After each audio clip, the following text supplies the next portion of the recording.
তোমার সবকিছু আমার জানতে হবে, বুঝতে হবে, তবেই না তোমার আমি চিকিৎসা করবো। খুলো তোমার ওই বস্তার মুখটা, খুলো, খুলে আমার কলাটা আমারে দেখাও।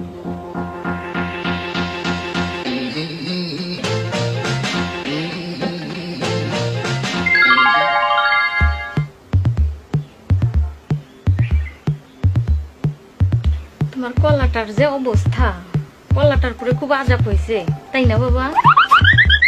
রাখো কলাটা, তোমার ব্যাগের মধ্যেই রাখো। আর কি সমস্যা সেটা বলো। কিছু খাইতে ভালো লাগে না, খালি ঘুমাইতে ইচ্ছে করে, আবার ঘুমাইলে ঘুমও ধরে না, একখান দিয়ে দাঁড়াইলে গা মাথা ঘুরে, এসব আর কি। তুমি কি প্রতিদিন ঘুমের মাঝে লাল নীল স্বপ্ন দেখো? জি দেখি। নেটে কি রসালো সিনেমা দেখো? রসালু সিনেমা মানে বুঝলাম না। যে সিনেমা দেখলে মনের মধ্যে রসের উদয় হয়, আবার রস আপনি আপনিই ঝইরা পড়ে, সেই সিনেমার কথা বলছি বাবা। না মানে দেখি একটু আর কি। সিনেমা দেখে কি হাত দিয়ে মাটি কাটো? জি বুঝলাম না। বলছি সিনেমা দেখে কি হাত দিয়ে মাটি কাটো? জি কাটি, কিন্তু বেশিক্ষণ কাটতে পারি না, শরীর হাঁপায় ওঠে। তাহলে আমার বাচ্চাটা তো ভালো হবে দাদা। হ্যাঁ, ভগবানের কৃপায় ওষুধপাতি ঠিক মতো খেলে পরে একটা সপ্তাহের মধ্যে ঠিক আছে। বুঝছি, আমি তোমারে দাওয়াই দিলে 7 দিনের মধ্যে তুমি সুস্থ হয়ে যাবে, তারপরে তুমি যত খুশি তত মাটি কাটতে পারো। এইভাবে তো মাটি কাটন যাবে না, তাতে তোমার সমস্যা হইব, বড় ধরনের সমস্যা হইব। মাটি না কাটলে কেমনে বুঝবো আপনার ওষুধে কাজ করলো কিনা? তার জন্য তোমার প্রেমিকার সাহায্য নিবা।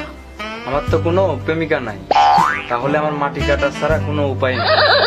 আছে, সব ব্যবস্থা এই তৃপ্তি রানীর কাছেই আছে, এক্সট্রা ফি দিলে সব ব্যবস্থাই আছে। সত্য কইতাছেন? তৃপ্তি রানী কখনো মিথ্যা কথা বলে না। তোমার 7 দিনের কোর্স দিব, খাওয়ার পরে তারপরে তোমার আমি পরীক্ষা নেব। এখন চলো যাই।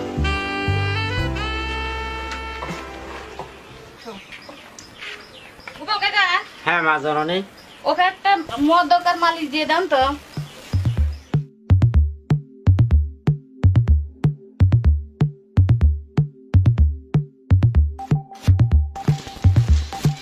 এই ওষুধটা সকালে খাবে, রাতে খাবে, আর মালিশটা দিনে 2 বার।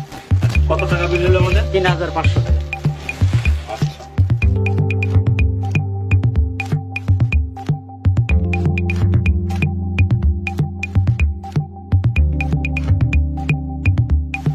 দিদি, আমার একটু চিকিৎসার প্রয়োজন ছিল। আজ আর রূপ দেখবো না, আপনি আরেকদিন এসেন। দাদা আসি। হ্যাঁ দিদি।